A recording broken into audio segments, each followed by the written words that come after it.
Dieu bénisse les sœurs. Quelle belle lumière sur le chemin de vie. Les étonnés sont venus me chercher. La vie de Christ est descendue en moi. Oh Jésus, tu m'attends. J'ai retrouvé la paix qui vient de toi. J'ai retrouvé la joie de mon salut. J'étais perdu, tu m'as récupéré. Oh Jésus, tu m'as tant aimé. J'ai retrouvé la paix qui vient de toi. J'ai retrouvé la joie de mon salut. J'étais perdu, tu m'as récupéré. Oh Jésus, tu m'as tant aimé. Quand le mystère a été dévoilé, j'ai vu mon nom dans le livre de la vie. Je fis comme Jean, et j'ai crié de joie. Oh Jésus, tu m'as tant. J'ai retrouvé la paix qui vient de toi. J'ai retrouvé la joie de mon salut. J'étais perdu.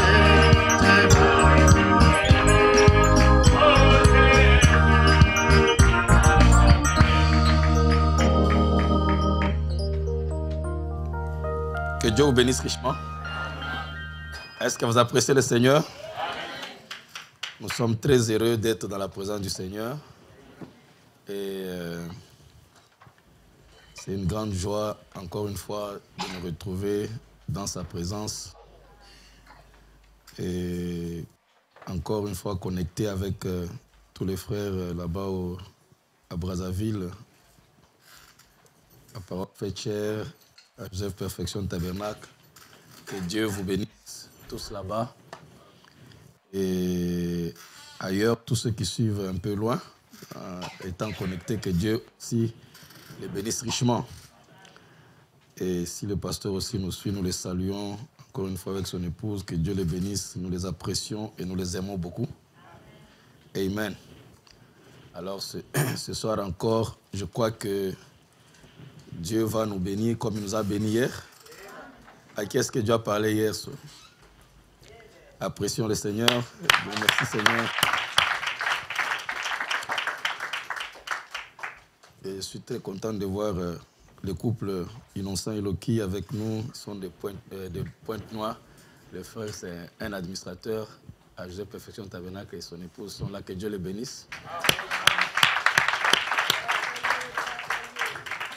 Ce sont les enfants que nous avons élevés dans la foi. Enfants, vraiment enfants, jusqu'à ceux qui sont maintenant des mamans. Et Dieu les bénisse. Donc nos mamans, en fait, moi je suis et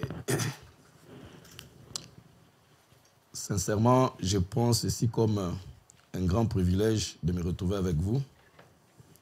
Et je sais que, comme je vous ai dit hier, il y a une grande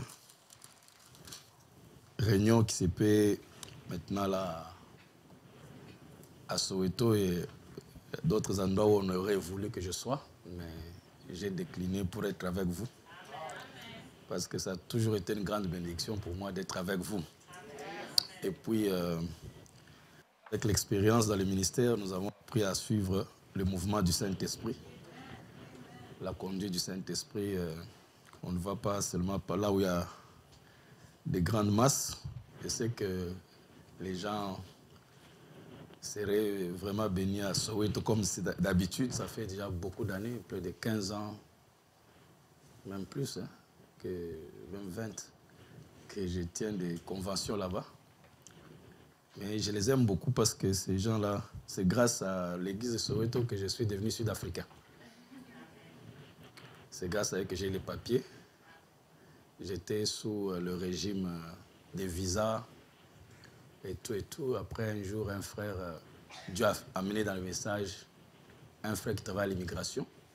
Et on lui a dit, nous avons un autre pasteur qui nous bénit beaucoup, mais il n'a pas encore les papiers. Il vient tout par les visas. Il dit non, amenez-le. Il a parlé à son chef, qui est un blanc. Et son chef nous a fait appeler. Il a dit non, écrivez-lui une lettre comme un missionnaire et amenez ça ici. Et on a fait la lettre, j'ai amené, on m'a donné la résidence en Afrique du Sud. Et après, il a demandé, appelez encore votre pasteur. Allez, on m'a donné, maintenant je suis sud-africain. Alors c'est pourquoi je m'étais décidé que la convention de Pâques et de Noël, je prêche toujours là-bas comme je prêche seul. Le pasteur là aime quand je prêche seul, il amène un sujet jusqu'à la fin. Alors ça a été au moins près de 20 ans qu'on fait ça. Mais maintenant je lui ai dit, en tout cas c'est difficile. C'est difficile et Dieu a voulu que nous soyons ici. Et il y a une raison pour laquelle nous sommes ici. Je crois toujours que Dieu est derrière chaque mouvement. Amen. Et Frère Branham montre que le plus puissant de ces sermons était dans une maison. C'est là où Dieu est descendu, la présence de Dieu était si forte là-bas. Amen. Donc je crois que Dieu est ici. Et nous allons quitter ici demain, pas avec une Pâque historique, comme nous l'avons fait jusqu'à présent. Mais nous voulons que chacun reparte avec les preuves d'une résurrection réelle dans sa vie. Tout doit ressusciter. Tous vos projets qui étaient enterrés d'une manière ou d'une autre par le diable, c'est la résurrection maintenant.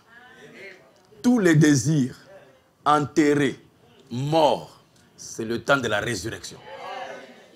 Est-ce que vous êtes avec moi? Toutes les situations que le diable a essayé d'étouffer, mis le béton, mais le soleil s'est levé.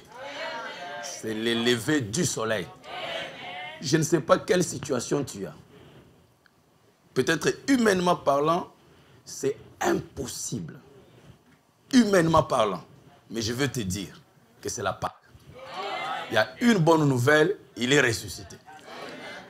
Demain, il faut que quelque chose se passe où vos propres désirs vous disent pourquoi cherchez-vous des désirs vivants parmi les morts? Pourquoi cherchez-vous, vous inquiétez-vous, ceci n'arrive pas? Non, ne cherchez plus Christ parmi les morts. Est-ce que vous dites Amen? Donc nous allons voir la vraie Pâque appliquée à nos vies. C'est pourquoi nous aimons les prophètes. Amen. Donc nous allons ouvrir nos Bibles dans Romains 8. Encore une fois, les frères de la sonorisation aussi, ils peuvent me donner le retour comme ça, je ne vais pas crier. Pour épargner la voix pour demain. Parce qu'on a encore 2 réunions demain. Alors, nous avons lu les 3 Écritures hier. Nous avons dit que nous introduisions. Alors, ce soir, nous allons développer une écriture. Demain matin, nous allons revenir à Apocalypse. Et puis le soir, nous finirons avec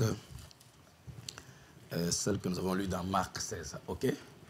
Alors nous lisons dans Romains 8, chapitre 11, Romains 8, verset 11. Prions le Seigneur.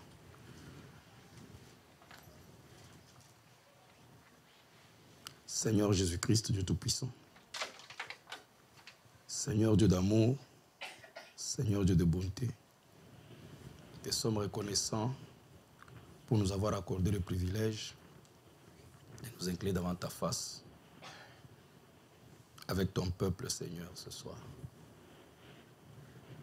Seigneur, tu nous as parlé hier et nous croyons que tu feras encore de même aujourd'hui. Que le Saint-Esprit puisse descendre parmi nous, prendre le contrôle de la salle, de mon être, me mettre de côté, paralyse mes sens et parle à ton peuple. Partout où tes enfants sont connectés, nous prions, Seigneur, que la présence du Seigneur descende d'une manière que ça ne s'est jamais passé auparavant. Le temps est arrivé où les choses dont William Branham a parlé doivent être activées dans la vie de l'épouse.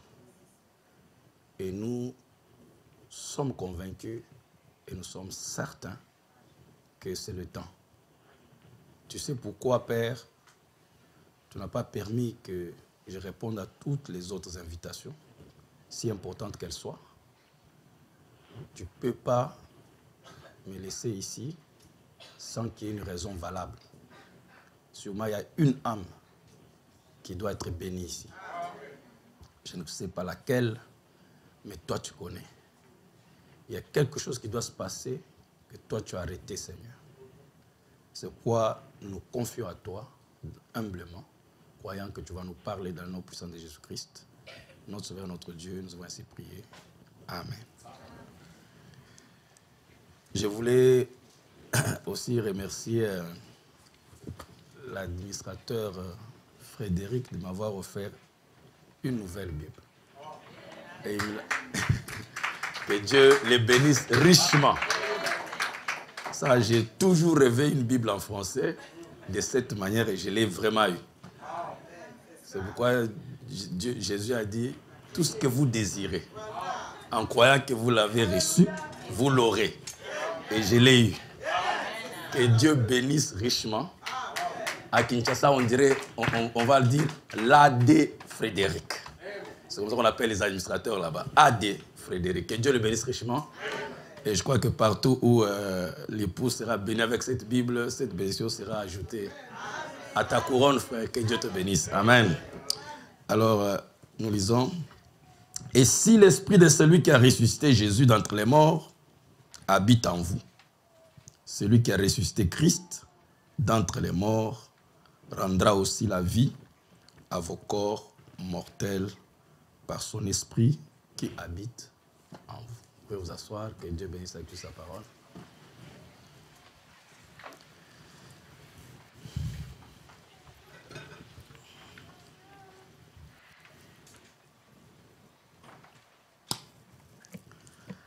Alors,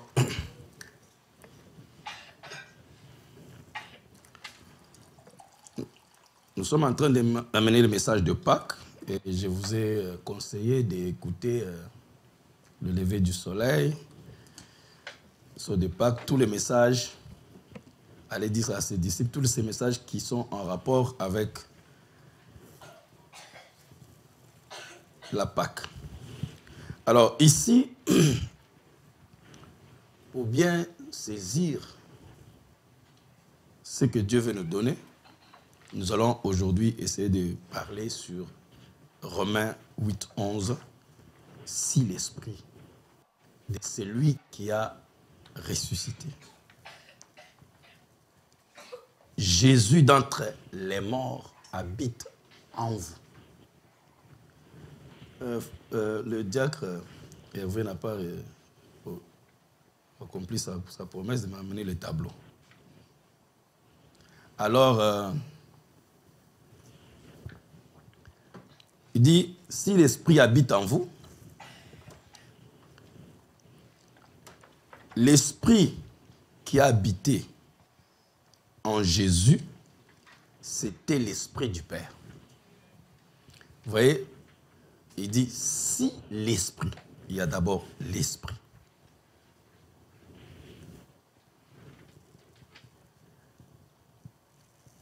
Qui a ressuscité Jésus. Donc, il y a l'esprit, il y a aussi Jésus. Bien que nous connaissons, nous savons qu'il n'y a qu'un seul Dieu, nous savons que la Trinité est du diable. Amen. Mais nous ne devons pas non plus, ou nous ne sommes pas non plus, de Jésus seul. Ça, vous connaissez, non? On n'est pas de Jésus seul. Alors, c'est pourquoi j'aimerais que vous compreniez qu'il y a l'esprit qui a ressuscité Jésus d'entre les morts. Et Paul dit, habite en vous, celui qui a ressuscité Christ d'entre les morts rendra aussi la vie à vos corps mortels par son esprit qui habite en vous. Il y a combien de personnes là-bas? Combien de personnalités ressortent là? Vous n'avez pas bien suivi? Je reprends. Si l'esprit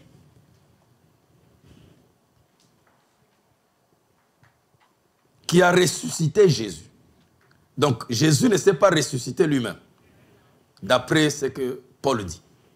C'est un esprit. Si l'esprit là n'était pas là, Jésus n'allait pas sortir de la tombe. Donc il y a un esprit qui est venu, qui a pris Jésus, qui l'a fait sortir de la tombe. Mais en lisant, Paul est en train de montrer que c'est lui qui a ressuscité Jésus. Donc, il dit, il rendra à vos corps mortels la vie par l'esprit, par son esprit. Donc, cette personne-là qui a ressuscité Jésus, amen, va aussi rendre à vos corps la vie. Donc, il y a trois. Donc, il y a le Père, il y a Jésus et il y a le Saint-Esprit.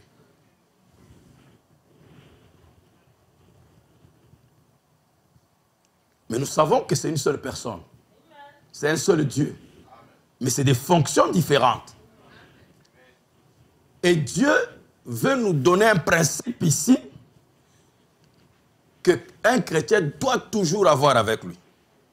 C'est ça que je voulais qu'on partage ce soir. Parce que si vous ne comprenez pas très bien ces choses, Satan va tellement vous embrouiller, bien que vous avez la parole, mais par manque de compréhension, comme je vous avais dit que si vous n'avez pas la compréhension, ça ne peut pas produire les fruits. Alors, vous voyez bien qu'il y a l'Esprit qui a ressuscité Jésus d'entre les morts. Si l'Esprit de celui qui a ressuscité Jésus d'entre les morts habite en vous.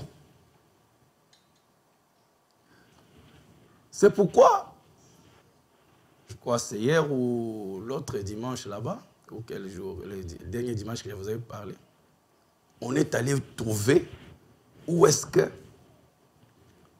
comment cet esprit était sur Jésus. On va y revenir. Mais en passant vite, Jésus, son existence même, c'est un produit de l'esprit. Parce que Dieu envoie un ange, mais l'ange n'était pas capable de donner Jésus à Marie. Mais il dit à Marie plutôt que le Saint-Esprit te couvrira de son ombre. Donc Jésus était le produit du Saint-Esprit. Je ne sais pas si vous mettez avec moi. Donc, même la venue, l'existence de Jésus est produite par le Saint-Esprit. Et quand Jésus se forme dans le ventre de Marie, il va chez Jean-Baptiste, ou chez la mère de Jean-Baptiste, qui, elle, avait aussi un bébé, déjà 6 mois, et le bébé ne bougeait pas. Donc le bébé n'a pas de vie. Mais comme ici, dans l'autre ventre, il y avait un bébé produit par le Saint. Est-ce que vous êtes avec moi? Alors, quand la maman salue l'autre maman qui avait la mort en elle, et lui explique ce qui s'est passé, que j'ai rencontré un messager. Parce qu'un ange, c'est un messager. Et le messager m'a donné sa parole. J'ai reçu la parole parlée. Elle a commencé à former un mystère dans ma vie. Et quand elle a fini sa salutation, elle a cité le nom de Jésus pour la première fois. Parce que la première fois, c'était cité par Gabriel. Mais c'était un ange. Mais quand les lèvres humaines prononcent ça, la mort qui était là a fui. Donc, si vous comprenez, la vie, c'est un domaine de l'esprit. Sans l'esprit, il n'y a pas de vie. Sans le Saint-Esprit. Je ne sais pas si vous avez quoi. Et Élisabeth témoin dit, ah,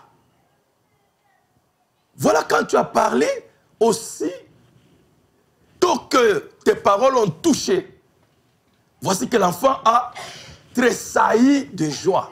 Et frère Madame dit, Jean-Baptiste qui était mort, et qui était mort plutôt, a reçu la vie, a été ressuscité.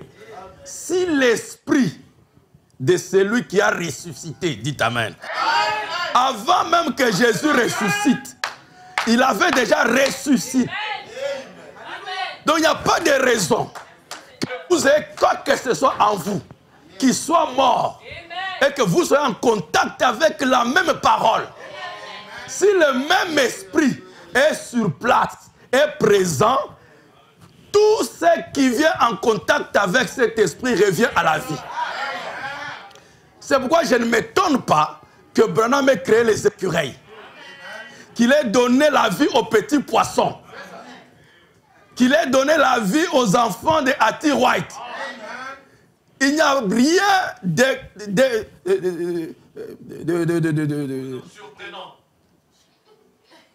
d'étonnant, parce que la Bible dit, c'est une loi, je vous dis, c'est un principe. Si vous voulez la vie, vous connaissez maintenant le secret. Qu'il faut chercher l'esprit de vie. On va y arriver. Donc, parce qu'à chaque chose correspond un esprit. Vous ne vous compliquez pas la tâche de vous battre physiquement. Ça, ce sont des gens charnels. Quand Dieu vous donne le secret, le principe qu'il va vous donner, vous arrêtez de travailler dans les domaines physiques. Parce que la vraie création est du domaine de l'esprit. Et à chaque chose correspond un esprit.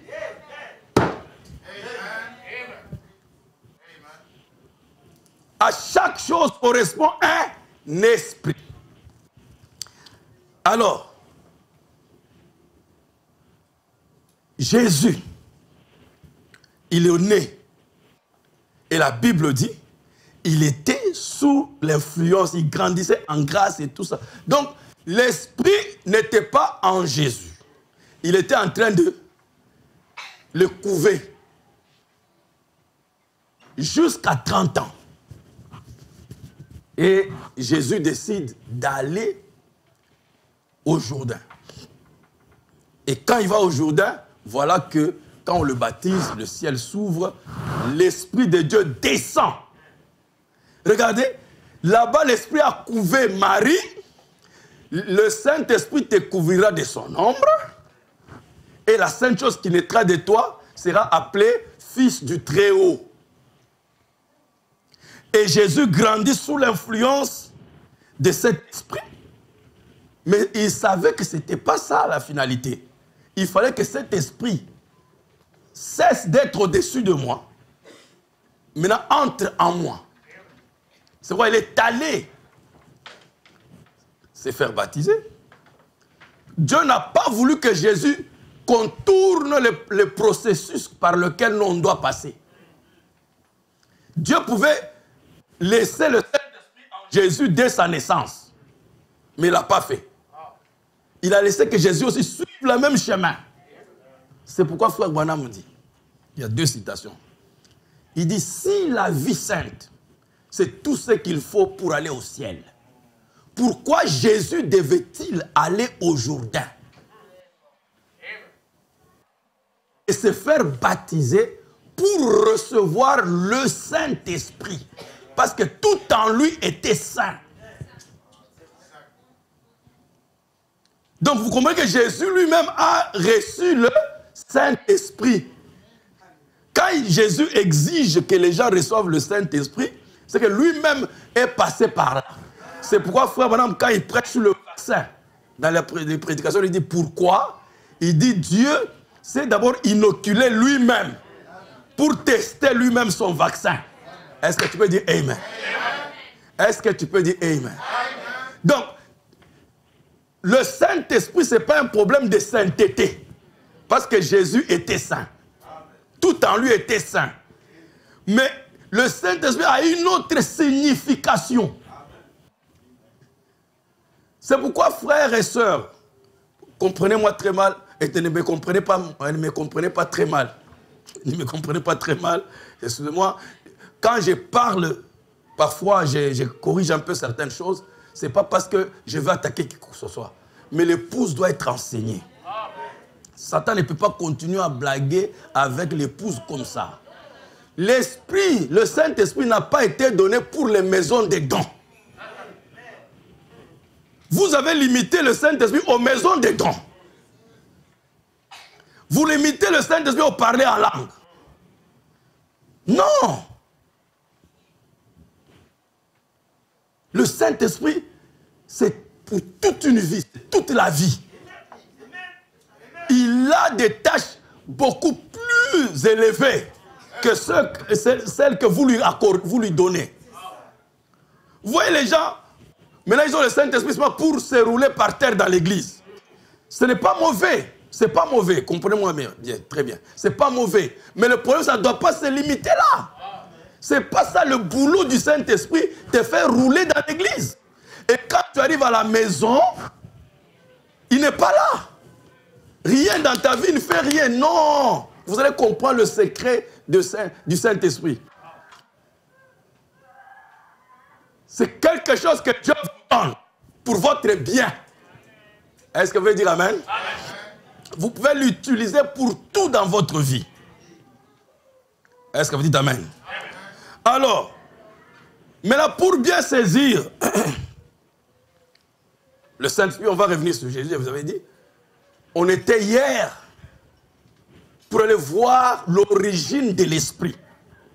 Ce n'est pas seulement avec Jésus. Jésus est la deuxième création de Dieu. Qui peut dire Amen? Et Dieu, comme il ne change pas dans ses principes, tout ce qu'il fait avec la deuxième création, Jésus, si on repart dans la première création, on va aller retrouver ça là-bas. C'est pourquoi quand nous sommes repartis dans Genèse, et nous avons vu que quand Dieu a dit, Dieu créa les cieux et la terre. Amen. Dieu créa les cieux et la terre au commencement. Et la terre était informe et vide. Il y avait des ténèbres à la surface de l'abîme. Et l'Esprit de Dieu se mouvait au-dessus des eaux. C'est la première fois que l'Esprit de Dieu est mentionné. Où c'est? À la création. Et l'ange dit à Marie, le Saint-Esprit te couvrira. Donc le même geste qui s'est passé dans Genèse s'est reproduit ici avec Marie, dans la deuxième création. La terre étant informe et vide, mais l'Esprit de Dieu vient couver. Et Branham dit, le verbe utilisé là, c'est en anglais, quand on le dit, c'est brood. Brood en anglais, c'est le verbe, je ne sais pas comment traduire ça directement en français, mais si je peux un peu essayer, ça veut dire, c'est comme on peut dire, vous voyez, quand la colombe roucoule une colombe mâle, recoule à sa colombe femelle. Voilà. Quand elle fait la cour, hein, elle chuchote. Elle dit de bonnes paroles. Hein? C'est ça. N'oubliez pas que je vous dis qu'on reviendra parler sur les principes de la création. Tout ça, ce sont des secrets qui entrent dans les principes de la création. Donc, le Saint-Esprit, Branham dit que le mot se mouvait, il dit, il était en train de faire ce verbe-là, il faisait la cour à la terre. Il dit, c'était un mouvement de va-et-vient au-dessus des eaux, un mouvement d'amour et de sympathie. Parce que les choses qui étaient enfouies dans la terre étaient si précieuses que malgré le chaos, ces choses précieuses-là, pour sortir, il fallait une certaine atmosphère. Et Dieu ne s'est pas mis à condamner la terre, attaquer la terre. Non. Il dit, quand Dieu s'est mis derrière pour regarder sa première création, il ne s'est pas mis là-bas pour la critiquer, la juger. Il dit, il l'a regardé et il l'a apprécié. Il l'a admiré. Il dit, le secret pour que ces choses-là sortent, Dieu savait que c'est par l'admiration que vous faites ressortir les bonnes choses des gens. Qui peut dire Amen? Alors, c'est un autre principe. Vous regardez un frère, si je vous demande, vous tous ici, de me décrire chacun de vous comme vous vous connaissez, vous savez qu'est-ce que vous allez me donner? Elle ne salue pas les gens. Et quand elle salue, elle fait même la main comme ça. Donc vous connaissez tout. Dites Amen. Oh, que j'essaye maintenant. Je peux demander aux mariés, hein, les frères, si je peux vous faire une petite expérience ici. Qui veut passer ici? Quel couple veut passer? Je vais vous prouver. Ah ouais? Vous avez peur? Non, je ne voulais pas faire ça. Mais ce que je voulais vous montrer, est-ce qu'il y a des frères ici?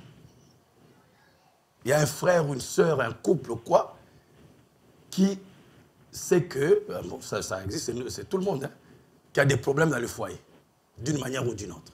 Ne mettez pas la main en l'air. Est-ce qu'il y en a? Non, si. Gardez votre réponse dans les cœurs. Si c'est oui, c'est oui. OK? Si je vous demande les problèmes que vous avez, les difficultés que vous avez avec votre femme, citez-moi toutes les choses que vous ne voyez pas de bien avec elle. N'est-ce pas? On va les faire. L'expérience que j'ai en tant que pasteur, c'est très rapide. C'est très vite. Elle est comme ça. Elle est comme ça. Il est comme ça. Il est comme ça. Il est comme ça. Alors vous dites, ok, c'est bien. C'est ça la liste. Mettez-moi la liste de l'autre côté. Allez, feuille vierge. Allez, mettez-moi maintenant les meilleures choses que vous appréciez. Qui montrent que ça, c'est le meilleur mari qu'on peut avoir sur la terre. Ou la meilleure femme. Panne sèche. Les bics restent comme ça.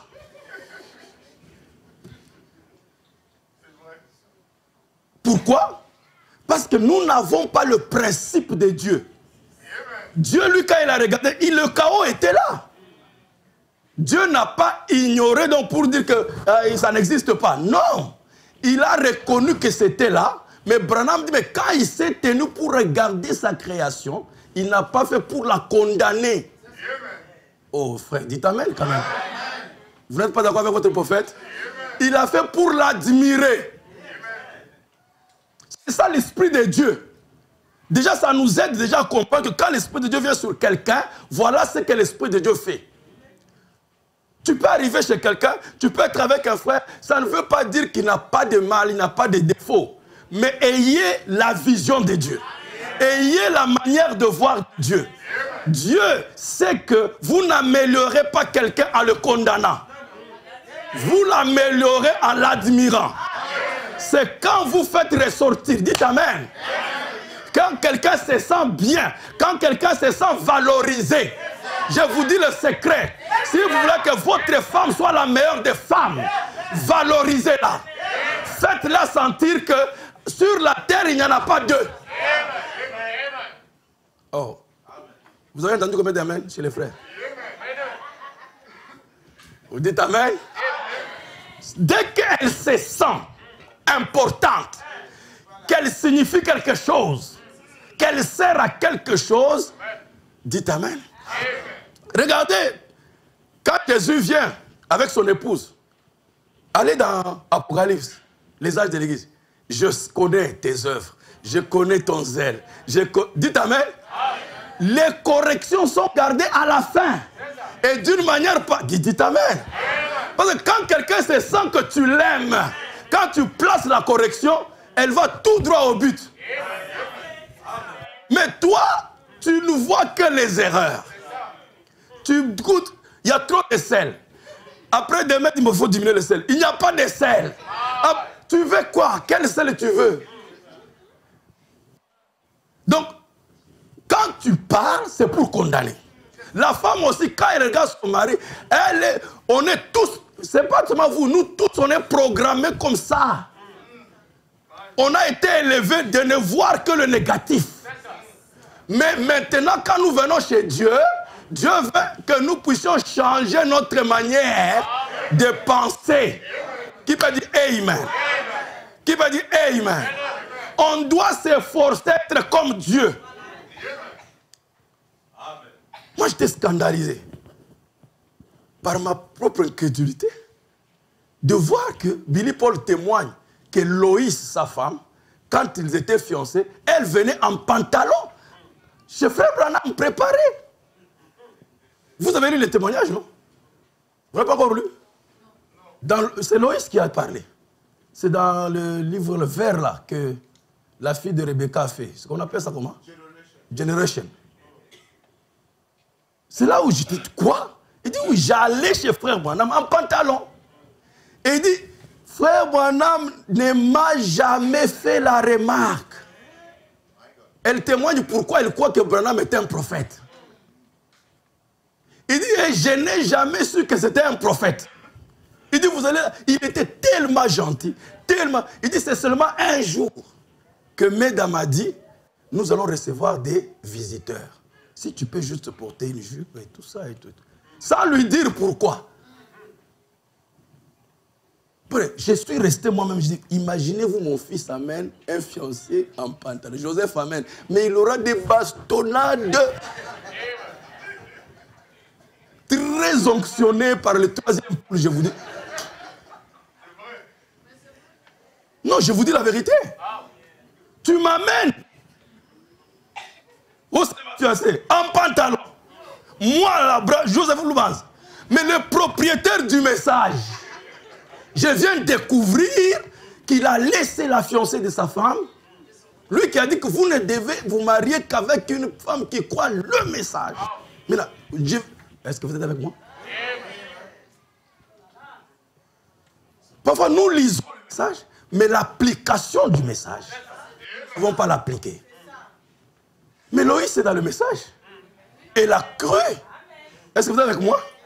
Ah, il a cru. Donc, si j'ai pris cet exemple, parce que je suis en train de vous introduire, amen, vous êtes avec moi? Sur l'esprit, parce que nous voulons parler, si l'esprit là, qui était sur Dieu, sur Jésus et sur nous, qu'est-ce que ça va faire?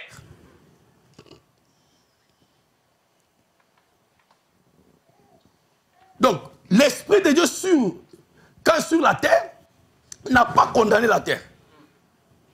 Mon frère, ma soeur, les erreurs, les faiblesses, nous sommes nés avec. Vous êtes avec moi? Ce dont nous avons besoin, c'est de regarder le bon côté du mari. Regardez le bon côté de la femme. Regardez le bon côté de vos enfants. C'est ça que vous devez mettre en valeur. Et plus vous le mettez en valeur, plus le négatif disparaît. Qui peut dire Amen? Je peux vous faire un petit exercice. Pensez à quelqu'un qui vous a fait mal, que quand vous pensez à lui, vous vous fâchez tout de suite quand vous êtes assis là. Non, n'ayez pas peur, je ne veux pas vous condamner, c'est normal. On a des gens qui nous ont vraiment fait des histoires que, quand tu penses, hein, il a vendu si c'est quoi ta voiture, il a volé si c'est quoi, ton argent, il ne paye pas. Pensez à quelqu'un comme ça. Est-ce que vous êtes content? Ça vous donne la joie? Mais là, regardez, juste là, vous êtes la même personne, pensez du bien d'elle. Vous ne voyez pas que ça change? Parce que vous vous fâchez encore.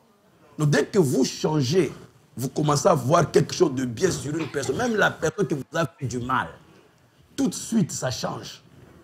Vous ne pouvez pas penser du bien de quelqu'un et continuer à vous sentir mal. Est-ce que vous êtes avec moi? Voilà ce que je voulais vous montrer. L'Esprit de Dieu, pour faire passer, c'est pas facile, il fait passer le chaos, du chaos. Je suis, tout le temps quand je parle avec les croyants, il est en train de faire une activité. Dès que tu dis, comment vont tes affaires? La manière qu'il vous répond, c'est négatif. Programmé négativement. Oui, il commence par ce qui ne va pas. Et les choses qui vont, il ne va même pas toucher. Or, quand tu fais ça, tu te mets dans une position où rien ne va marcher. Mais notre Dieu dit, quand Dieu regarde ça, il dit que c'était bon. Est-ce que vous dites Amen? Mais voilà, si Dieu n'a pas fait ça, est-ce que vous croyez que nous serions ici? On ne serait pas ici. Frère Branham dit, Dieu a payé le prix pour les péchés passés, les péchés présents et les péchés futurs. Comment toi tu peux pardonner quelqu'un qui va te pécher dans le futur? Mais Dieu a fait ça. Dieu qui est riche en miséricorde. Est-ce que vous dites Amen? Est-ce que vous le croyez? Alors, mon point ici, c'est pour vous montrer l'importance de l'esprit. Pourquoi dans les églises on ne prêche pas sur le Saint-Esprit? On ne parle pas beaucoup du Saint-Esprit. Alors que nous voyons que quand Dieu crée, il n'y a pas de création sans esprit. Jésus ne peut pas être formé sans esprit. Jésus dit à ses disciples, le début de l'église, ne partez pas, attendez dans la chambre haute. Vous recevrez la puissance d'en haut. Le Saint-Esprit viendra. Qui veut dire Amen? Est-ce que vous ne voyez pas le même formule qui est en train de se répéter? Rien ne peut se faire, frère, à partir d'aujourd'hui. À partir de maintenant, ne faites rien sans esprit. Parce que sinon, nous sommes en train de faire quelque chose contrairement à la Bible. C'est pourquoi dans nos foyers, ça ne marche pas. Dans nos églises, ça ne marche pas. Dans nos vies, ça ne marche pas. Parce que la personne qui doit faire marcher n'est pas là. L'esprit. Vous pensez que les choses doivent marcher charnellement. Alors que c'est l'esprit qui est le patron de la vie. Ne commencez rien. Avant de faire quoi que ce soit, posez-vous la question. Quel est l'esprit? Où est l'esprit dans ce que je veux faire? Regardez comment Jésus parle. Jean chapitre 14. Maintenant on commence. Jean 14. Vous êtes prêts? Allons dans Jean 14.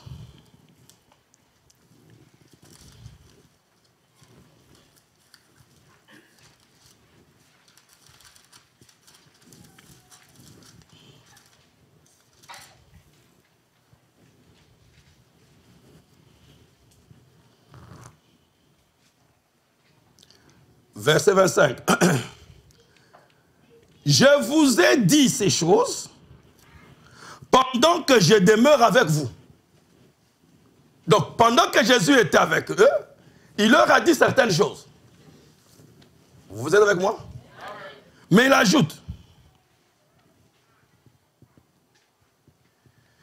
Mais le consolateur, l'Esprit Saint, donc le Saint-Esprit, que le Père enverra en mon nom, vous enseignera toutes choses et vous rappellera tout ce que je vous ai dit.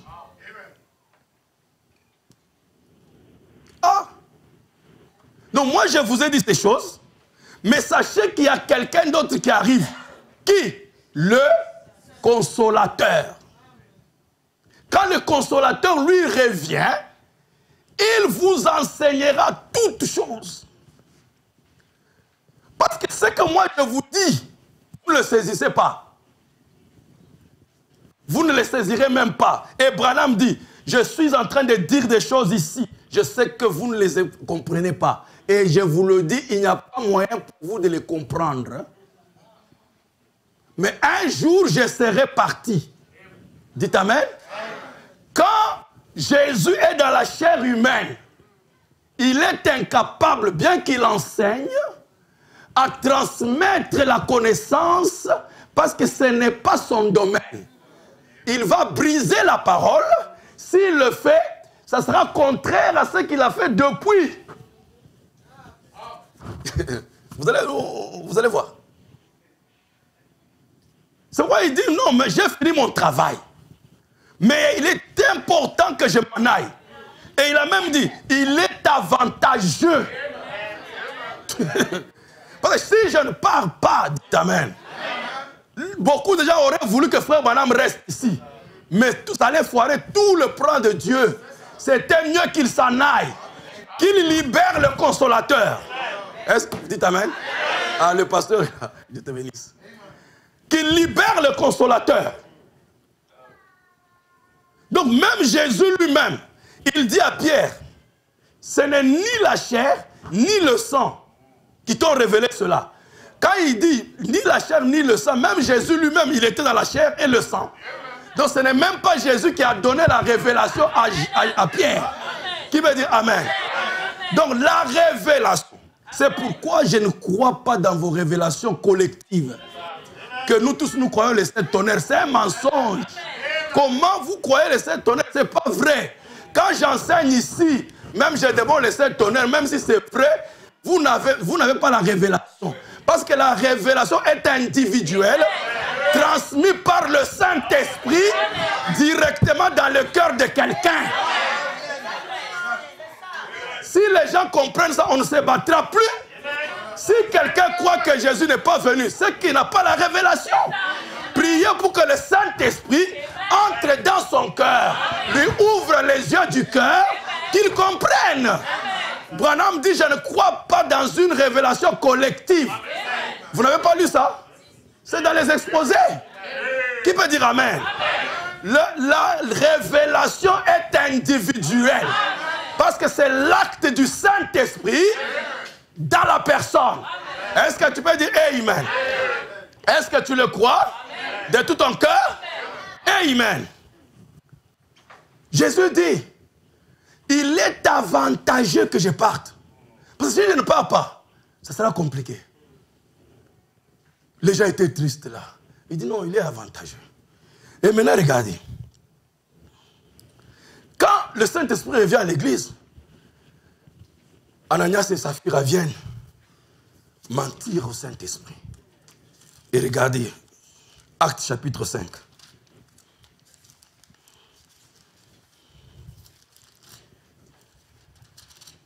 Vous connaissez toutes ces histoires, on va passer très très vite pour faire voir. Pourquoi je parle de l'esprit qui était secret? Il dit, Pierre lui dit, verset 3, Acte 5, 3. Pierre lui dit, Ananias, pourquoi Satan a-t-il rempli ton cœur au point que tu mentes au Saint-Esprit et que tu aies retenu une partie du prix du champ? Est-ce que Ananias mentait au Saint-Esprit?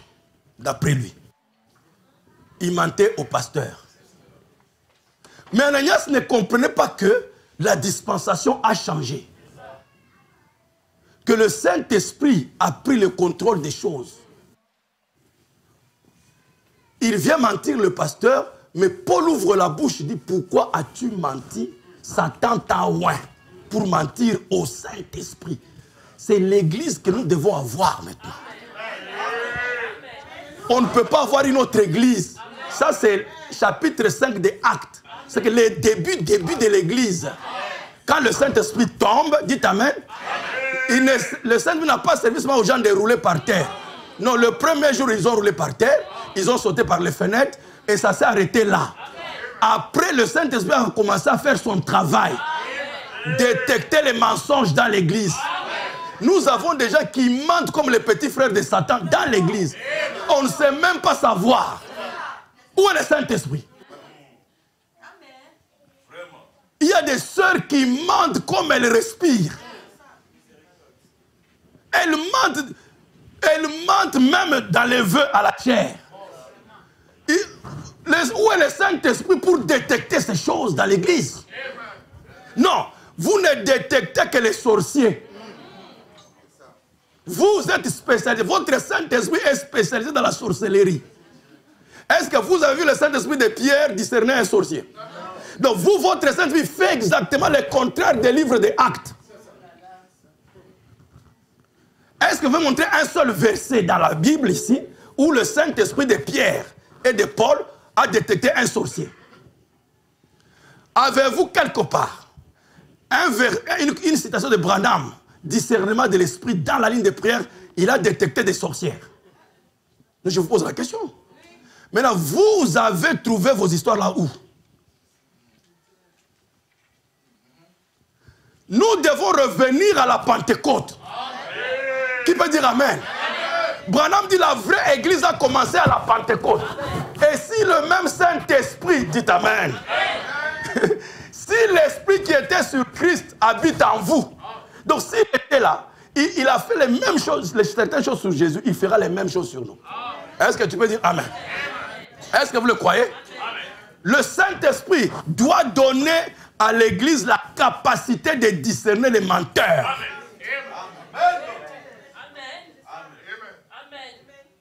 Dites Amen. Vous le croyez? Voilà le travail du Saint-Esprit.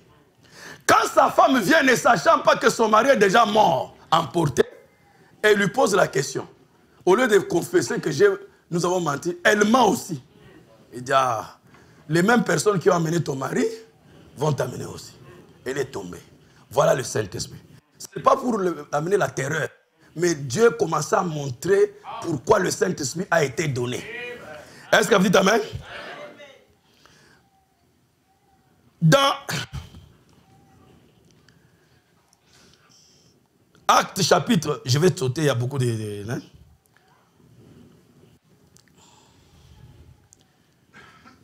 Chapitre 7.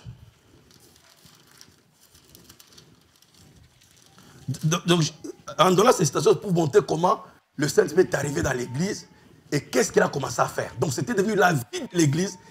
Comme nous sommes là, on dit, oh, frère Mouya, le Saint-Esprit m'a dit d'aller à tel endroit. Donc, notre conversion doit devenir comme ça. Mon diacre Hervé, tu sais, le Saint-Esprit, j'étais en train de prier, il m'a dit que va voir le diacre Hervé, il a tel problème. Je ne sais pas si c'est vrai, c'est... Diacre Hervé, ah oui, c'est vrai.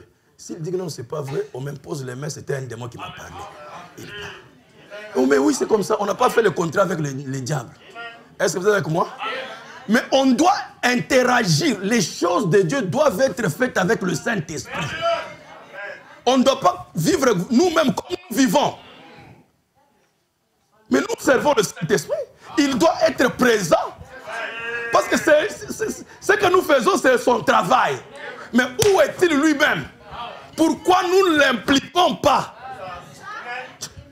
Pourquoi il n'est pas impliqué dans ce que nous faisons? Êtes-vous avec moi? Bon, je vais lire plutôt 11, acte 11.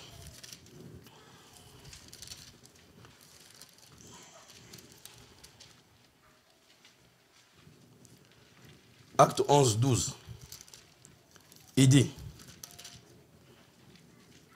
l'Esprit me dit de partir avec eux sans hésiter. Ça, c'est Pierre, non? Quand il priait, il refusait d'aller chez Corneille. Il dit, dans sa prière, l'Esprit me dit, va avec eux, sans hésiter. Aujourd'hui, si je commence à parler aux gens, tu vois, le Saint-Esprit, mais qu'est-ce qu'il veut montrer? ça devient étrange de parler du Saint-Esprit. Or, la Bible dit que tous ceux qui sont conduits par l'Esprit de Dieu sont qui? Fils de Dieu. Donc, ceux qui ne sont pas conduits par l'Esprit de Dieu ne sont pas fils de Dieu. Oh, excuse-moi. Vous êtes avec moi? Donc, regardez comment l'apôtre Pierre dit que j'ai prié, je ne voulais pas. Il était contre la volonté de Dieu. Mais dans la prière, le Saint-Esprit l'a convaincu. Il dit non, tu dois partir. Donc si quelqu'un dit que le Saint-Esprit me dit, c'est qu'il sait différencier la voix du Saint-Esprit. Donc c'est une habitude. Mais quand il m'appelle déjà, même s'il ne se présente pas, je vois la voix, je le connais, que c'est le pasteur Mouya. Est-ce que vous dites Amen? Et un homme arrive à vous dire, le Saint-Esprit me dit. Oh, quelle audace! Voilà la vie que nous devons avoir. Qui peut dire Amen? Qui peut dire Amen? Redevenons spirituels. Ne limitez pas le Saint-Esprit dans les maisons des dons, parmi les vases. Vous accaparez du Saint-Esprit, vous remettez un petit groupe de gens qui commencent à terroriser toute l'église. Quand on vient à l'église, on tremble parce que les vases sont plus spéciaux. Même les maris ne bougent pas à la maison parce que les vases... ça c'est quoi? Le Saint-Esprit ne peut pas être caporalisé. N'est pas le monopole de quelqu'un. C'est pour toute l'église. Qui peut dire Amen? Libérer le Saint-Esprit, c'est pour tout le monde. Le Saint-Esprit ne respecte pas certaines personnes et d'autres ne le respectent pas. Tout celui qui ouvre son cœur, comme je vais vous le prouver, il est avec vous. Il ne viendra pas, il est déjà là. Je vais vous le prouver aujourd'hui. Êtes-vous avec moi? Vous devez repartir la connaissance avec qui vous vivez tous les jours. N'ayez pas peur, mes frères. C'est votre droit de naissance. C'est votre droit de naissance. Vivre avec le Saint-Esprit. C'est pourquoi tu as été créé.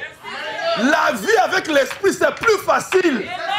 Nous souffrons parce qu'on ne vit pas avec l'Esprit, frère. On se bat, on se débrouille. Vous réfléchissez, tu perds ton temps. Lui, il connaît tout ce dont tu as besoin. Tu te consacres seulement. Tu restes avec lui. La vie devient facile. Est-ce que vous dites Amen? Oh, mes frères. Donc, il y avait tellement une collaboration entre les disciples et le Saint-Esprit. Regardez un peu les phrases comme ça. Oh, j'aime ça. C'est merveilleux. Aimez-vous le Saint-Esprit? On présente le Saint-Esprit comme c'est quelque chose qui vient de loin, avec les menaces, avec les intimidations. Non, le Saint-Esprit appartient aux enfants de Dieu. C'est un don que Dieu leur a fait. Est-ce que vous dites Amen? Et il dit, 15, verset 28.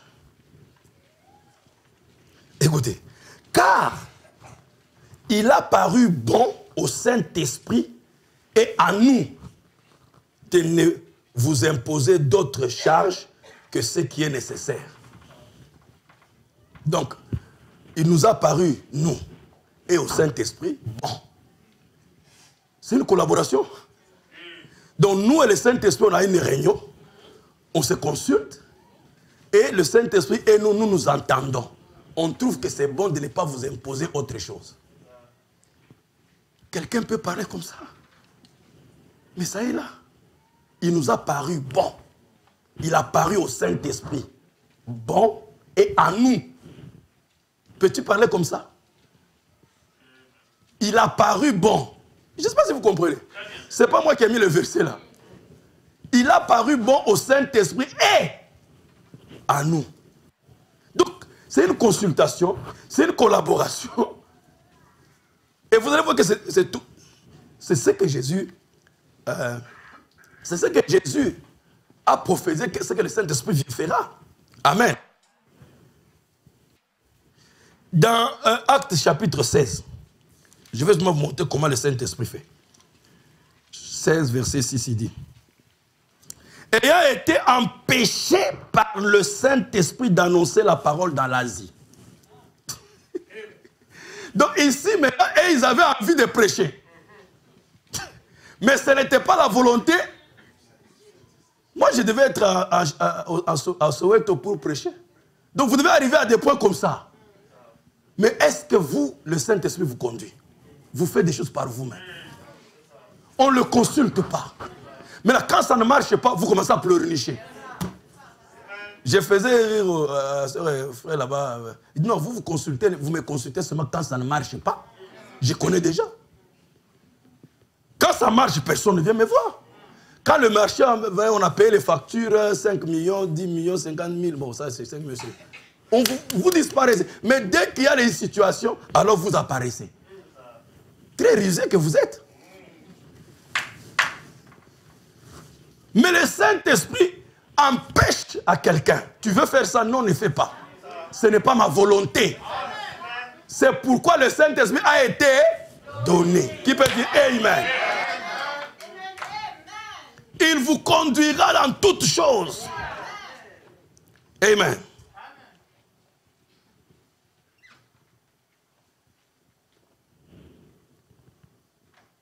Donc il y a beaucoup d'écritures que je pouvais encore vous donner pour montrer tout le livre des Actes. Quand vous avez Actes, c'est l'acte du Saint-Esprit.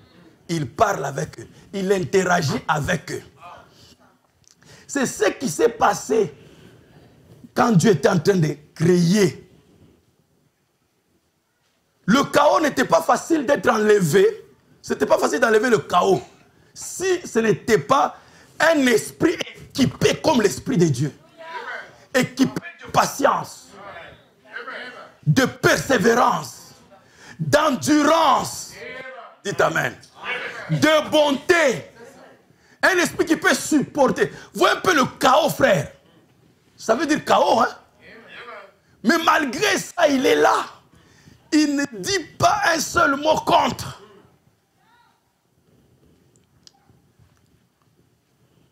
Maintenant, nous, quand nous disons que l'Esprit de Dieu est sur nous, c'est quel esprit? Donc, sans Saint-Esprit, rien ne peut se faire. Le Saint-Esprit, hein, n'est pas comme seulement on le présente comme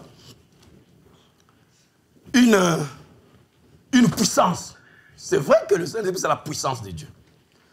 Mais en présentant le Saint-Esprit comme puissance, on perd beaucoup de choses.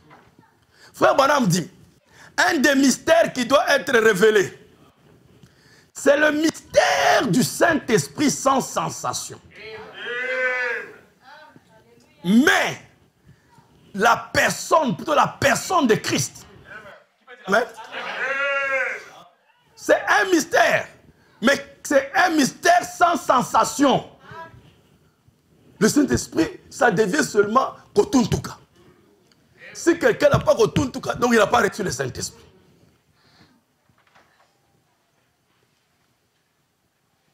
Moi, j'ai vu des pasteurs qui forcent les gens pour sortir des chaises. Pourquoi vous écoutez la parole comme vous êtes assis là? Mais vous êtes mort. Il va attaquer. Mais qui t'a dit que sautiller, c'est ça le Saint-Esprit? Quand Jésus dit que l'Esprit de Dieu est sur moi, la Bible dit qu'il s'est assis. Et les paroles de sagesse ont commencé à sortir de la bouche. Il n'était même pas debout comme moi. Il s'est assis. Mais c'était l'onction suprême qui peut dire Amen. Vous, votre Saint-Esprit, si il ne vous secoue pas, non, ça n'a rien à voir. Le Saint-Esprit n'est pas dans les choses physiques. C'est l'Esprit. Vous allez comprendre ça, c'est l'Esprit qui peut dire Amen. Et voilà, c'est la partie que j'aime, c'est là dire, mais la personne de Christ, c'est une personne. Alors quand on dit personne, ça ne veut pas dire un homme. Parce que quand on voit personne, les gens pensent que non, c'est la tête, les yeux, les oreilles, les ceci, bien que Dieu. Mais quand on dit une personne, c'est une personnalité. Quand on dit que toi tu es une personne, on veut seulement dire que tu es une entité vivante qui possède une volonté, une intelligence et une sensibilité. Donc tu peux sentir, tu peux réfléchir, tu peux décider. Quand quelqu'un possède ces trois choses, on appelle ça la personne. C'est une personne. C'est ça qui fait la personnalité. C'est la volonté, l'intelligence et la sensibilité dans le domaine du cœur. Alors le Saint-Esprit, c'est un esprit. Ce n'est pas la chair. Il est d'abord esprit. Et Branham dit c'est une personne. La personne du Saint-Esprit. La personne de Christ. C'est que cet esprit n'est pas une simple puissance, un simple vent ou une simple énergie. Non. Cette énergie-là est intelligente. Donc elle peut interacter. Dites Amen. Elle peut décider. Elle est sensible. C'est pourquoi il dit n'attristez pas le Saint-Esprit. Donc il dit Amen. Donc il peut s'attrister. Vous parlez de sa volonté. Donc il a une volonté. On peut regarder ces quelques écritures. Amen. La base que je place est très importante pour la résurrection de demain. Est-ce que vous dites Amen? Romains chapitre 8.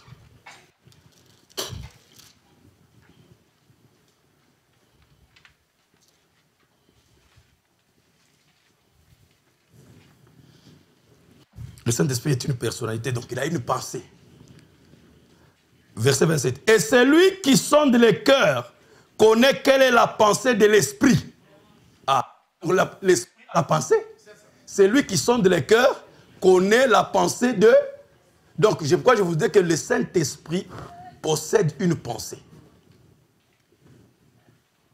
Vous dites Amen.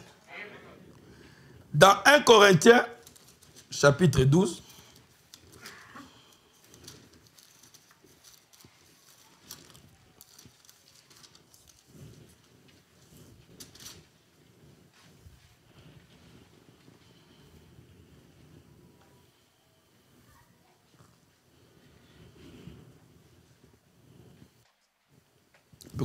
c'est 11. Un seul, chapitre 12, verset 11. Un seul et même esprit opère toutes ces choses, les distribuant à chacun en particulier comme il veut. Donc le Saint-Esprit a la volonté. Je veux dire Amen. Donc, quand il vit, c'est pour que tu comprennes, quand il va venir en toi, qu'est-ce qui va se passer. Parce que tu vas te battre ta volonté contre sa volonté. Parce qu'il a aussi sa volonté. Quand il vient chez toi, ce n'est pas pour que toi tu lui imposes ta volonté. Tu peux dire Amen? Alors, qu'est-ce qu'il a encore? Nous avons parlé des émotions, des sentiments. Je ne vais pas lire toutes les écritures. Vous lisez ça dans Romains chapitre 15, verset 30. Galates chapitre 5, verset 22. Peut-être je peux lire une écriture de Romains. C'est pour gagner du temps. Il dit...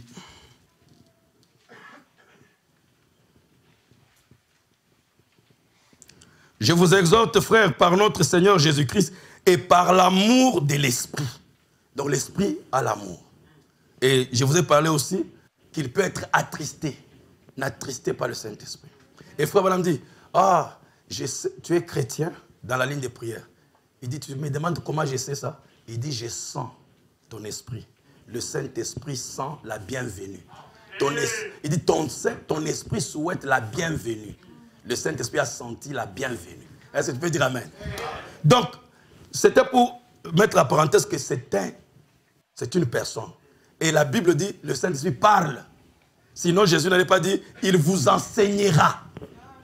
Donc, quand le Saint-Esprit est en toi, il va te parler comme une personne. Bien que c'est l'Esprit, dites Amen, mais il parle avec toi. Je ne sais pas si vous comprenez. Tu peux l'attrister. Tu peux même blasphémer contre lui. Jésus a dit, tu peux lui résister. Il dit, pourquoi vous avez toujours résisté au Saint-Esprit? Vous pouvez chercher à lui mentir comme on l'a déjà vu. Donc ça, ça montre ce que Branham a dit. Le Saint-Esprit, c'est une personne. Amen. Maintenant, un autre point que je voulais vous ajouter, c'est celui-ci.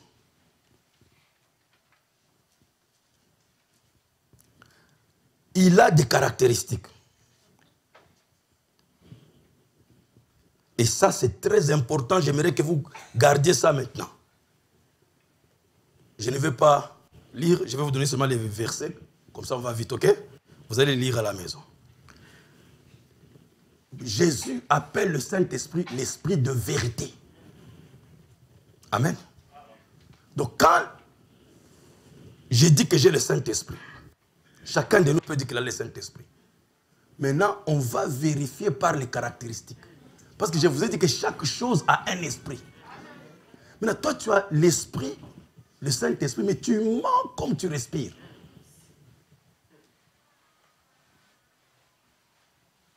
Non, le Saint-Esprit, lui, quand il est sur toi, c'est l'esprit de vérité. Quand Branham ment, ça n'a pas changé la caractéristique du Saint-Esprit.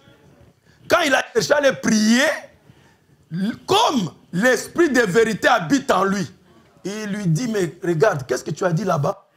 Branham devait aller se mettre en accord avec l'esprit de vérité. Il devait aller confesser. Dites Amen. Donc Dieu vous montre que, étant un humain, tu peux mentir. Mais si l'esprit de vérité est sur toi, il va te contraindre à que... Dites Amen. Tu peux dire Amen.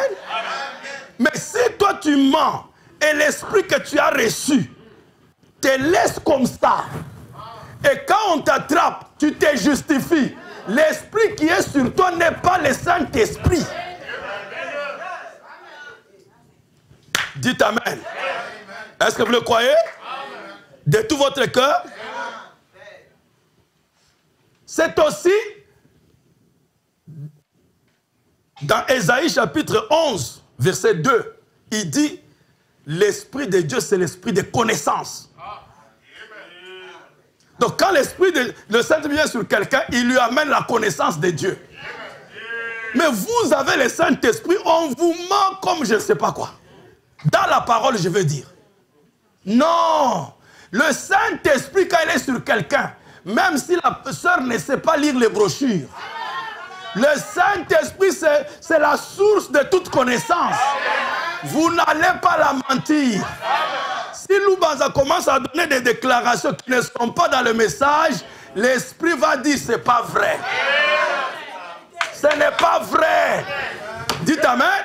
Parce que le Saint-Esprit, c'est l'esprit de connaissance. Je ne crois pas que les gens ont le Saint-Esprit à cause de toutes les fausses doctrines que les gens croient, des mensonges que les gens croient, des déformations que les gens croient. Si c'était le Saint-Esprit, il allait leur dire que ça, ce n'est pas la vérité.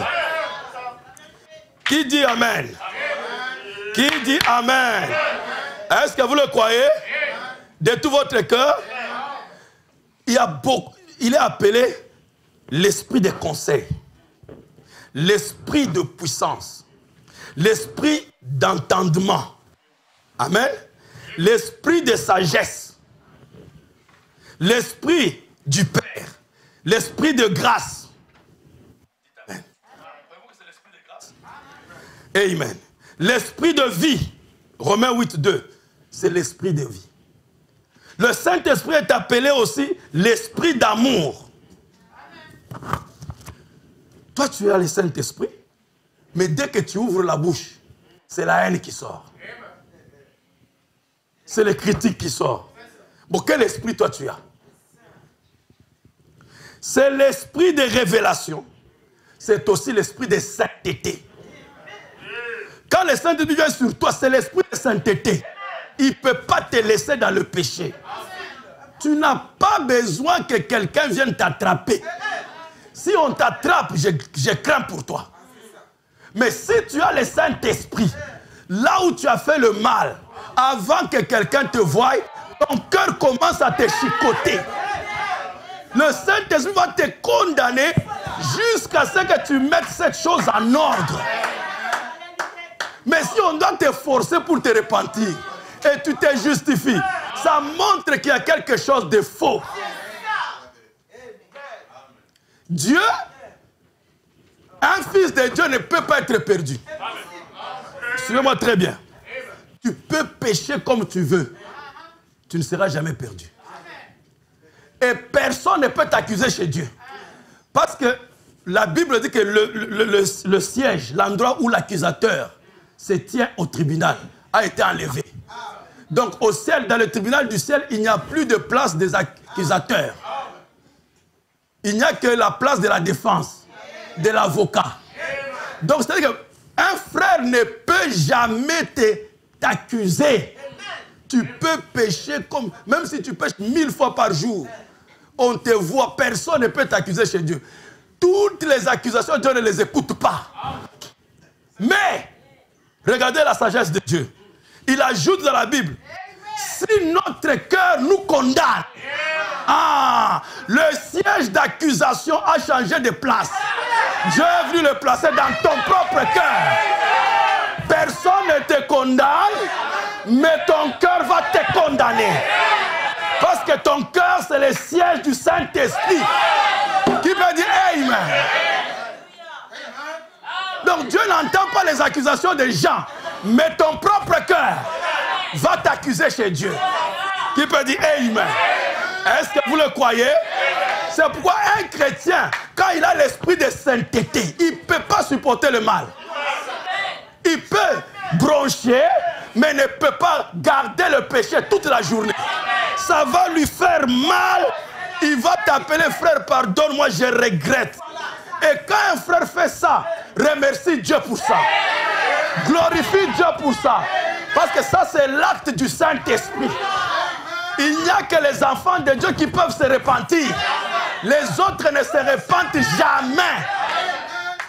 Oh, moi, je ne peux pas me repentir parce que je ne pêche jamais. Oui, Caïn ne s'est jamais repenti. On lui a mis les sceaux sur le visage pour ne pas se repentir. Même après avoir tué quelqu'un, il ne peut pas se repentir. Il a tué des gens. Critiqué. Vous n'avez pas besoin de mettre le couteau pour tuer. Caïn a tué là-bas avec un couteau. Toi, tu tues avec les paroles. Mais Caïn ne s'est jamais repenti. Il critique matin, soir. Il tue les influences des gens. Mais ne peut pas se repentir. Caïn, il fut chassé loin de la présence. Il ne pouvait pas sentir la présence de Dieu dans son cœur. Mais un vrai chrétien ne peut pas accepter le péché. Parce que c'est l'esprit de sainteté qui peut dire Amen. Je vous ai lu ça pour vous montrer que c'est cet esprit qui était sur le chaos. L'esprit de sainteté qui peut dire Amen. Bien qu'il y avait le chaos, mais l'esprit qui planait là, c'était l'esprit de sainteté. Donc, son désir, son esprit, dites Amen, c'était d'amener la même sainteté qui est en lui, que ça sorte dans le jardin. C'est pourquoi il a fait pour sortir du chaos au jardin d'Éden. Parce que tout dépend de l'esprit qui est sur vous. Ne condamnez pas les gens. Ayez l'esprit de Dieu sur vous. Je vous ai dit, Jésus est allé jusqu'en enfer. Jusque là où les hommes étaient en prison. Il a ouvert les portes. Il leur a demandé de sortir. Mais toi, quelqu'un n'est même pas encore arrivé là. Tu le condamnes pourquoi? Aussi longtemps que quelqu'un est vivant, ne le condamne pas. Parce que Jésus est allé même à ceux qui étaient déjà là. Il a ouvert les portes. Il dit sortez. C'est eux-mêmes qui ont refusé. Ce n'est pas ton problème s'ils vont refuser ou pas. Toi, ton problème, va témoigner. Ouvre les portes pour eux. Et dites-leur les portes sont ouvertes. Vous pouvez sortir. Qui peut dire Amen? Est-ce que vous le croyez? Pourquoi Jésus est en enfer? Parce que c'est le même esprit qui était là-bas au jardin d'Éden. sur le chaos, qui a fait partie du chaos, dites Amen, jusqu'au jardin d'Éden.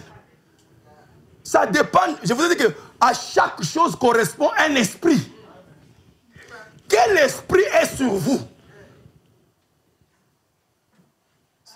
Si c'est le Saint-Esprit, on va voir ses caractéristiques. On verra l'amour, dites Amen. La manière que tu parles aux gens, bien aimé, ne vous trompez pas. Vous ne tromperez pas les gens.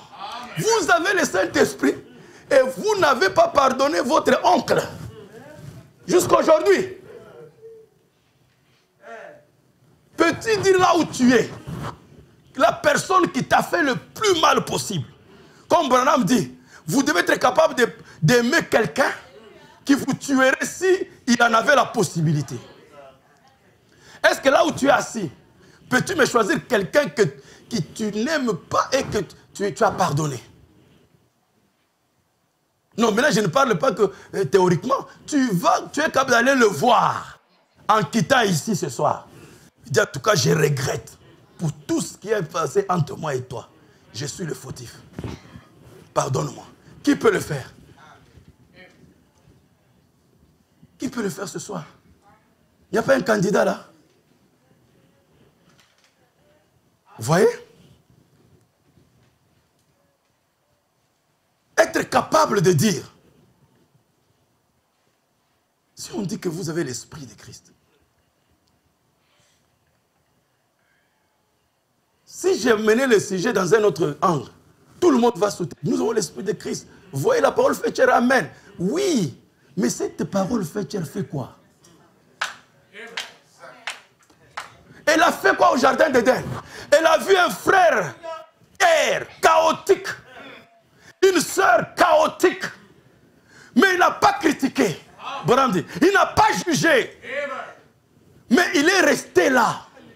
Pas un jour, pas 7 jours, c'est 7000 ans. Et nous ne pouvons pas supporter un frère, nous ne pouvons pas vivre 100 ans ou plus de 100 ans ici. On vit moins de 100 ans. Mais on est fatigué de nos frères et de nos sœurs et de nos enfants. Pendant combien d'années? 5 ans, 5 jours, 2 jours. Mais Dieu a patienté 6000 ans.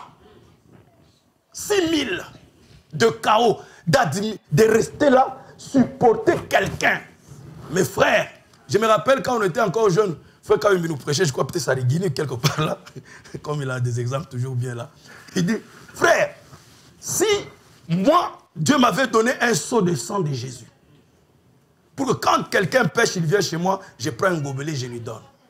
Il va se purifier avec. Il dit, tu vas venir la première fois, je te donne.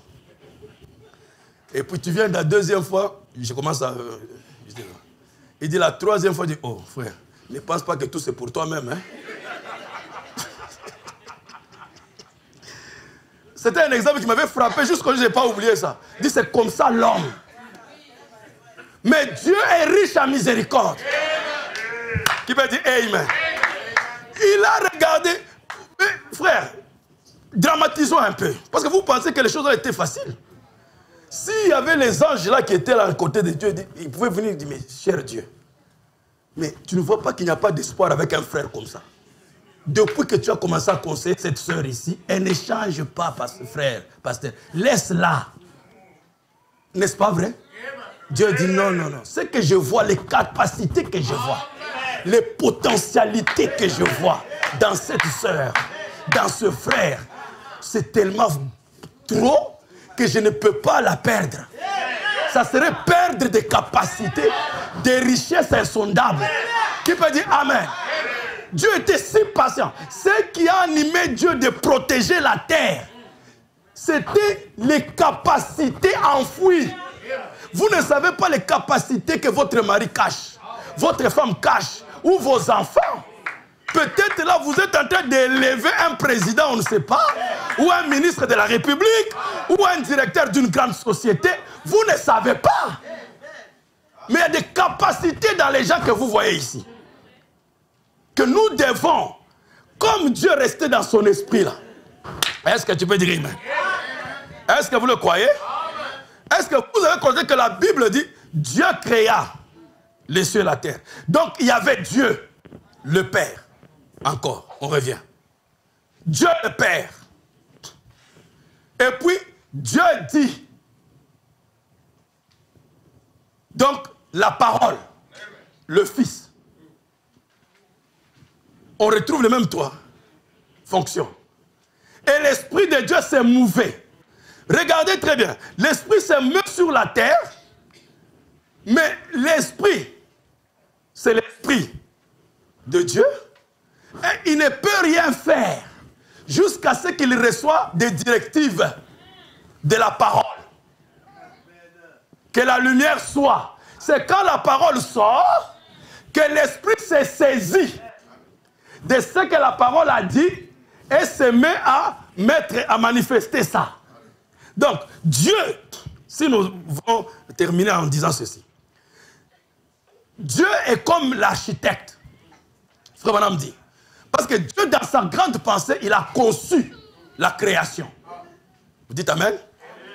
Maintenant, et tout architecte, il doit avoir celui qu'on appelle foreman.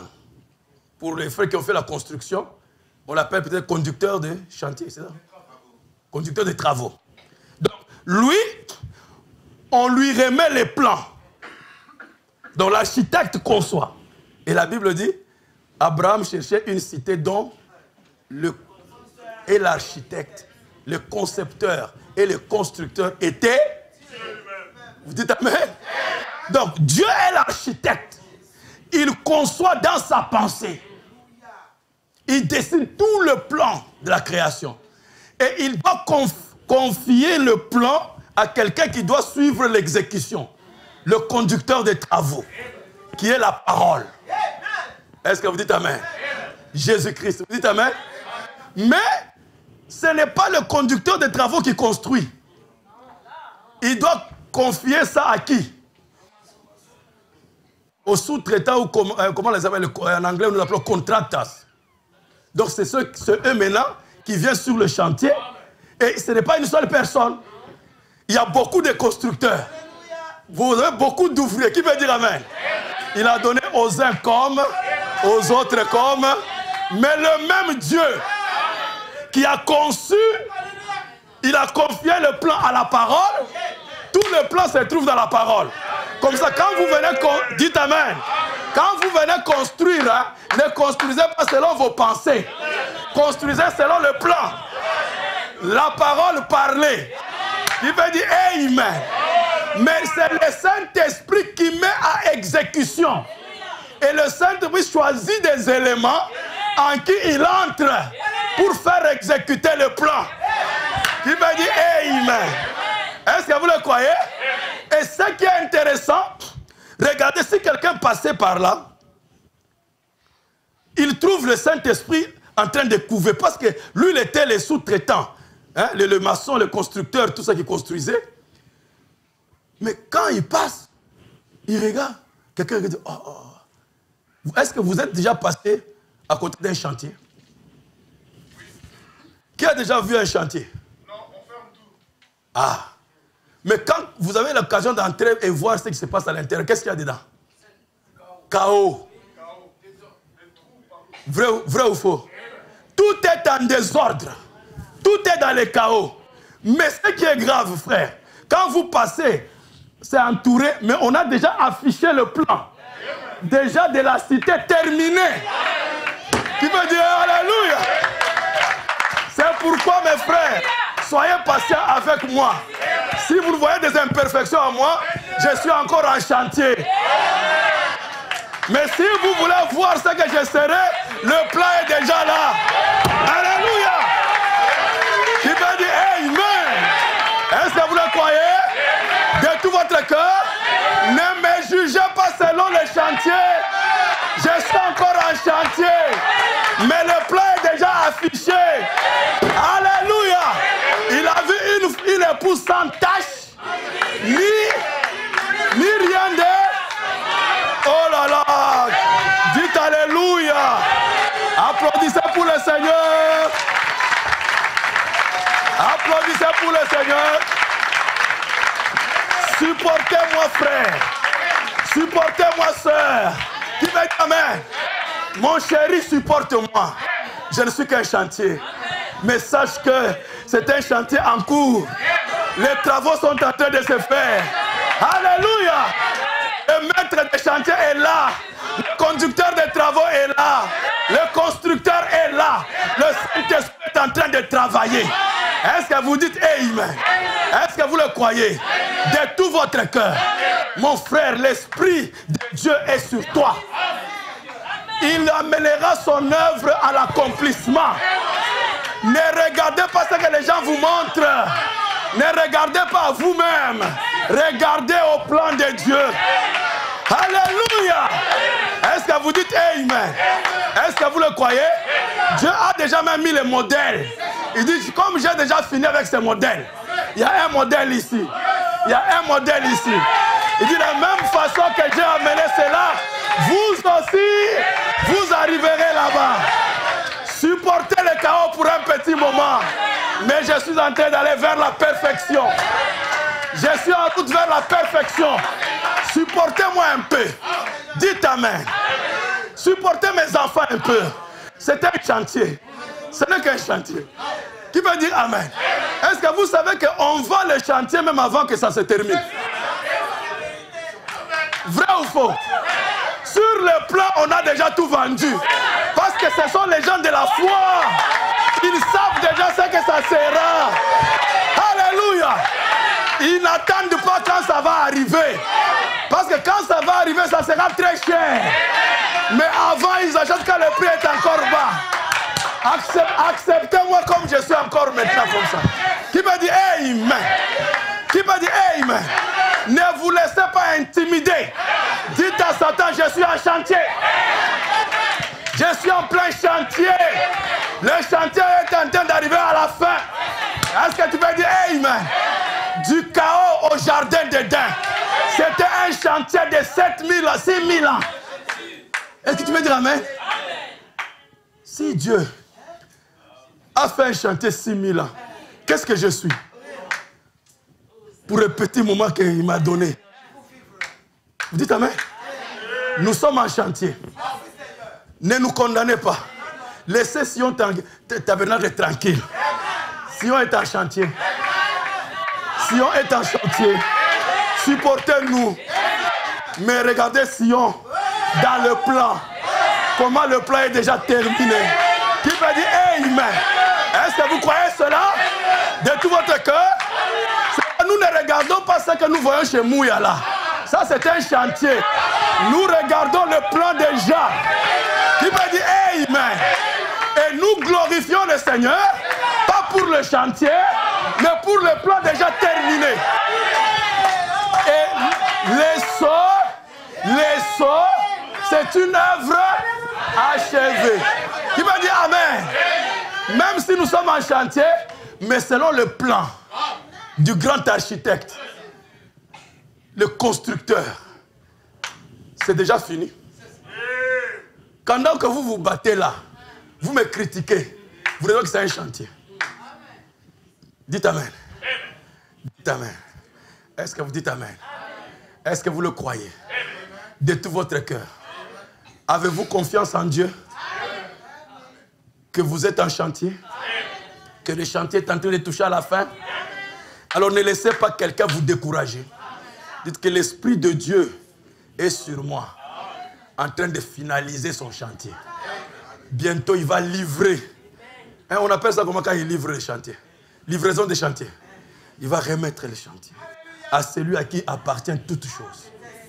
Mais par la foi, tout est déjà dans le plan. Est-ce que vous dites Amen? Que Dieu vous bénisse richement.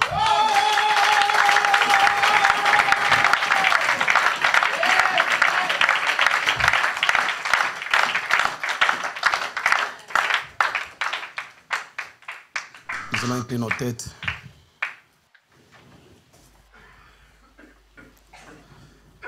Merci Jésus. Merci Jésus.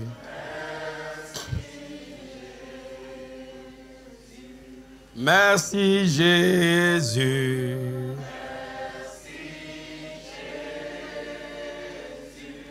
Merci Jésus. Oui, nous t'adorons.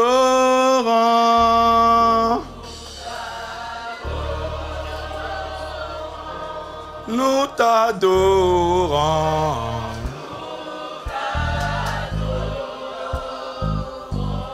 Nous t'adorons.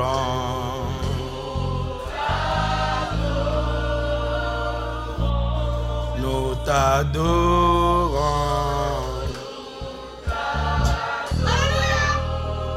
Oui, nous te louons.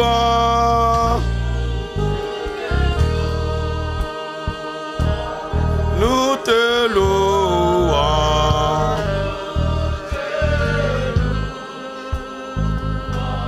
Nous te louons.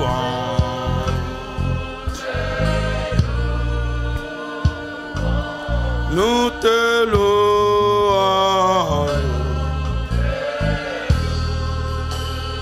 Oui, nous t'adorons.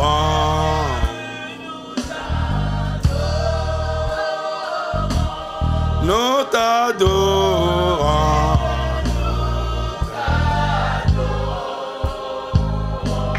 Nous t'adorons.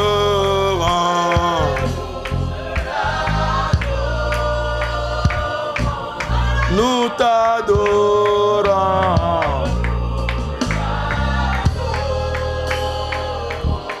Tu sois loué.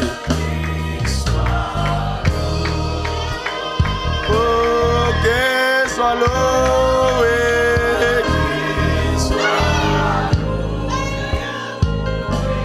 Que sois loué.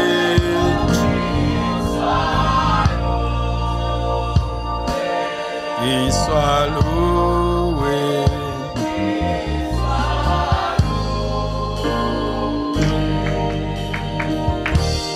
Seigneur notre Dieu, Seigneur Dieu Tout-Puissant, merci pour nous avoir accordé le privilège de nous incliner devant ta face. Seigneur, que de voir comment, Seigneur, l'Esprit de Dieu était sur toute la création en chaos, Seigneur. Avec la fermeté décision, Seigneur, la ferme décision, Père, de faire sortir un jardin de ce chaos. Comment, Seigneur, nous avons abandonné les gens. Nous avons tué, Seigneur, les œuvres de Dieu dans l'œuf. Parce que, Père, les gens ne pouvaient pas s'adapter vite à notre manière de voir du message.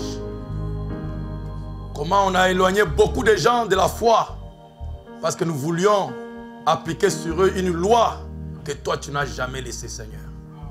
Une mauvaise interprétation de la parole, une mauvaise application de la parole parce qu'on n'avait pas le même esprit, Seigneur. On n'agissait pas dans le même esprit que ton prophète a amené ce message. Si nous étions dans le même esprit qui était au commencement, Père, on pouvait comprendre, Seigneur, que ça prend du temps pour changer un chantier à une belle cité vivable, Seigneur. C'est ce que tu es en train de faire avec nous depuis, Seigneur.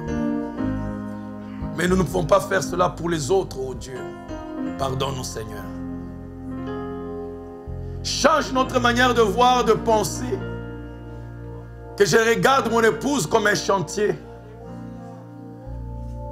qui est en train d'être fait pour être amené à la perfection d'une épouse à l'image de la parole. Que je regarde mon mari comme un chantier que le Saint-Esprit est en train de travailler à l'image d'un chantier parfait dans la présence de Dieu. Ta création était à ton image, mais quand elle a été créée, Père, ce n'était pas ton image qui était là. Mais tu as tout fait, Père, pour refléter ta pensée, ton désir, ton plan. Et tu nous as donné ta parole qui contient tout le plan, Père. Tout ce que nous allons être à la fin. Tu as dit, nous serons une épouse sans tache, ni ride, ni rien de semblable. Même tu as montré à ton prophète William Branham l'épouse en marche, habillée. Enfin l'éclatant, Père, la justice des saints, marcher au pas de l'évangile.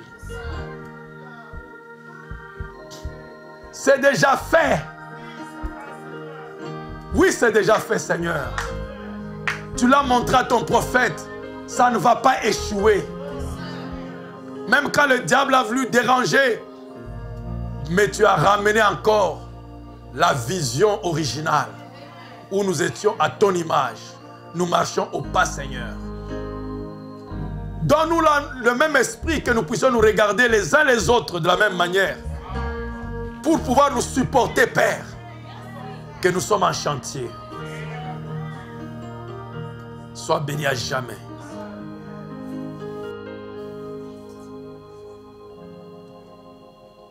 Nous avons compris, Père, pourquoi Paul dit « si l'Esprit qui a ressuscité Jésus ». Parce que parfois nous avons déclaré avoir ce même esprit. Mais aujourd'hui nous comprenons que si c'est le même esprit, il doit avoir les mêmes caractéristiques. Sinon ce n'est pas le même esprit. Aide-nous maintenant, désormais Seigneur, à vérifier, à éprouver chaque esprit, comme Paul nous l'a demandé. De ne pas faire foi à n'importe quel esprit. L'esprit de Dieu, c'est l'esprit d'amour, de douceur, de patience, de joie, de paix. Bénis ton peuple, bénis encore notre pasteur. Merci pour l'avoir rétabli totalement. Et ramène-nous encore demain ici, Père. Nous allons te glorifier. Sois béni à jamais. Nous voulons expérimenter cette résurrection dans nos cœurs. Comme une réalité, Seigneur. Accompagne-nous dans le nom de Jésus, notre Sauveur et notre Dieu. Amen. Dieu vous bénisse.